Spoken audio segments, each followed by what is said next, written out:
Tuhan bersamamu. Inilah Injil suci menurut Markus.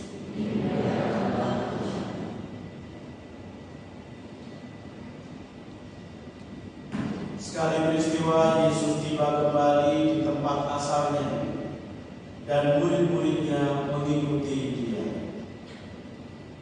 Pada hari Sabat Yesus mengajar di rumah ibadah. Banyak orang takjub mendengar Dia dan berkata, "Dari mana diperolehnya hal itu? Hikmat apakah yang diberikan kepadanya? Bagaimanakah mujizat-mujizat yang demikian dapat diadakan oleh tangannya?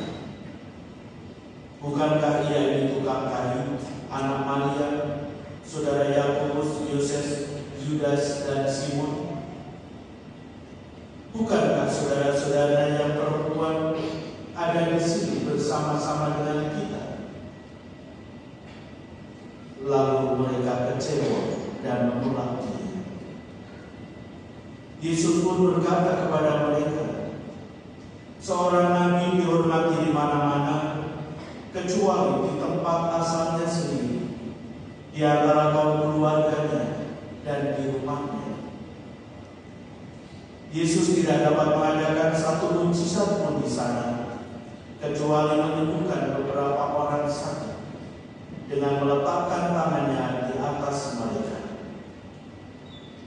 Yesus merasa heran karena mereka tidak percaya. Lalu Yesus berjalan berkeliling dari desa ke desa sambil mengajar. Demikianlah sabda Tuhan.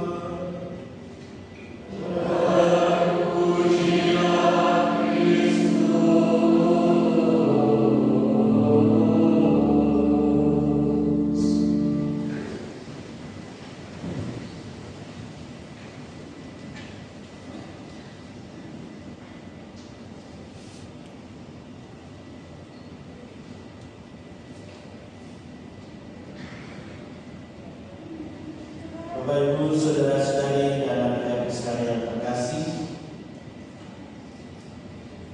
di tengah masyarakat kita ada orang-orang tertentu yang begitu percaya dan bangga terhadap segala sesuatu yang datangnya dari luar negeri. Pokoknya negeri apapun yang penting luar negeri itu top. Nah, ini ada sebuah kisah yang pernah saya dengar. Ada seorang yang sementara vakansi di USA.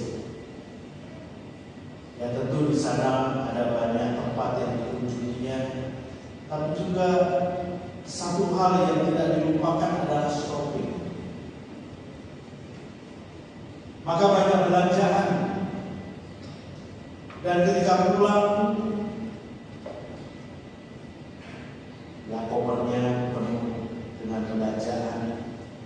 Bahkan juga ada orang-orang saya mendengar kalau pergi itu kelihatan hanya membawa satu koper. Ternyata di jalannya koper isi koper. Sehingga ketika belanjaan banyak memang tidak perlu cari koper lagi karena sudah siap sejak dari rumah.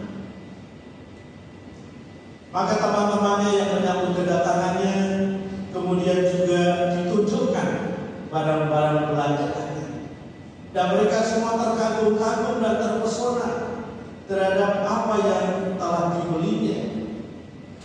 Ada rupa-rupa hal, juga tas, dan salah satu tas ini juga menarik temannya ini.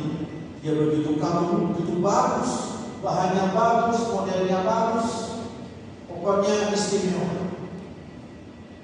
Lalu dia katakan bahwa yang satu ini made in Indonesia, tapi bagus. Nah, orang yang baru pulang itu begitu dikatakan made in Indonesia, dia kecewa. Nah, Bapak Ibu, saudara-saudari yang terkasih, nampaknya orang ini yang penting merek, bukan kualitas. Padahal barang yang made in Indonesia ini kualitasnya bagus, tapi karena dari Indonesia dia kecewa. Bapak Ibu saudara-saudari, kalau tadi kita memperhatikan bacaan Injil, ketika Yesus datang ke kampung halamannya, di sana dia atas salah satu cara menjadi korban cak. Mengapa demikian? Karena Yesus ini sudah dikenal, dia mengajarkan hal-hal yang baik, dan dalam mengajar dia penuh kuasa, juga disertai dengan mujizat-mujizat. Tetapi begitu mereka tahu bahwa Yesus ini adalah tetangganya, maka mereka kecewa. Ternyata cuma tetangga. Kirain orang dari rumah.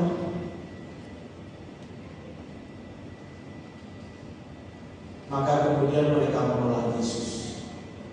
Menolak hanya karena dia orang seasal. Sementara yang disampaikan tidak ada cacat, mereka sendiri juga terpesona kagum karena dia sekampung halamannya, lalu menolak. Maka kemudian Tuhan Yesus mengatakan, seorang nabi dihormati di mana-mana, kecuali di kampung halamannya, di antara kaum keluarganya, dan di rumah. Sementara tugas nabi tidak lain adalah menyuarakan kehendak Allah di mana-mana. Dimanapun dia berada, menyuarakan kehendak Allah, termasuk kepada kaum keluarganya. Kehadirannya membawa suara Allah.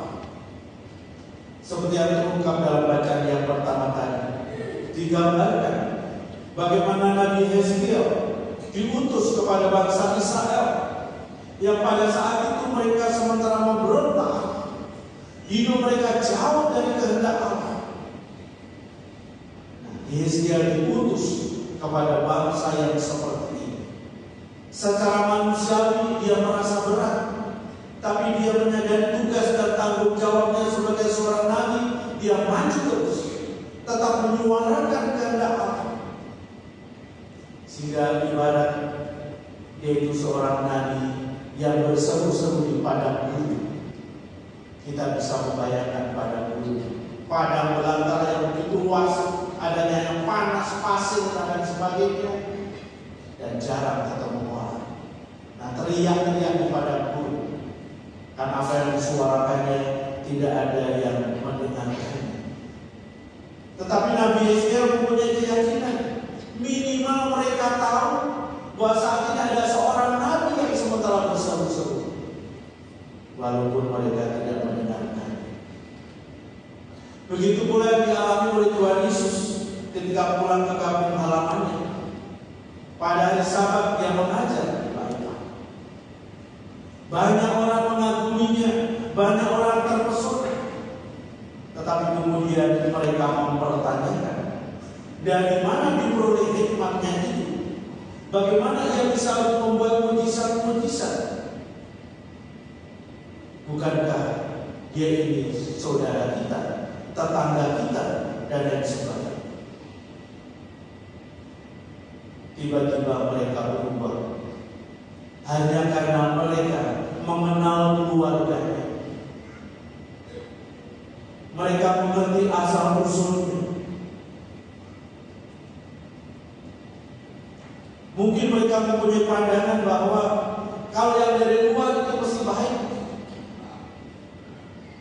dan karena itu mereka selalu membanggakan, terpesona pada yang luar. Sementara yang di depan mata, yang mungkin lebih bernilai, lebih berkualitas, bahkan dia adalah penyelamat sendiri,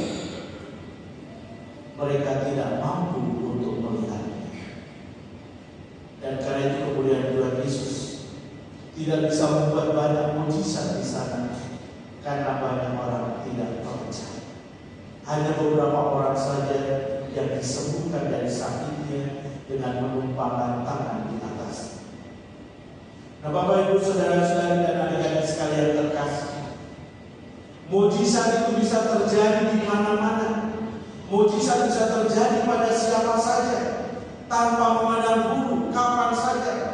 Sehingga mujizat ini bukan hanya terjadi pada saat zaman Yesus, tapi juga sampai dengan saat ini mujizat bisa terjadi di antara kita. Hal itu menjadi mungkin kalau pertama-tama adalah orang mempunyai keterbukaan hati.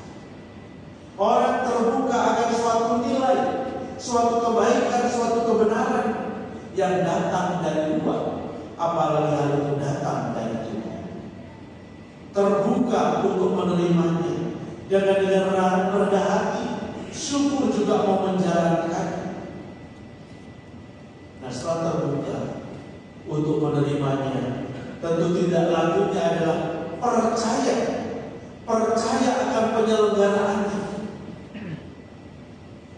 Seperti yang kita perhatikan peristiwa-peristiwa mujizat yang dikisahkan di dalam Injil, itu terjadi karena perjumpaan antara kuasa Allah dan keterbukaan manusia serta penyelenggaraannya. Itu terjadi demikian. Maka bukan hal yang mustahil kalau di zaman yang semakin modern ini juga mujizat bisa terjadi. Oleh karena itu Bapak Ibu Saudara-saudara yang terkasih, semoga kita sekalian sebagai masing-masing pribadi menunjukkan diri semakin beriman, semakin percaya kepada Tuhan, dan itu kita nyatakan lewat keterbukaan hati kita akan nilai-nilai yang baik, akan nilai-nilai yang benar. Kita juga terbuka terhadap penyelenggaraannya, sehingga di dalam diri kita pun juga bisa terjadi mujizat. Tuhan memberkati kita sekalian. Bapak Ibu Saudara-saudara yang terkasih, mari sekarang kita bangkit berdiri, kita bersama memperbaharui syahadat iman kepercayaan kita. Aku percaya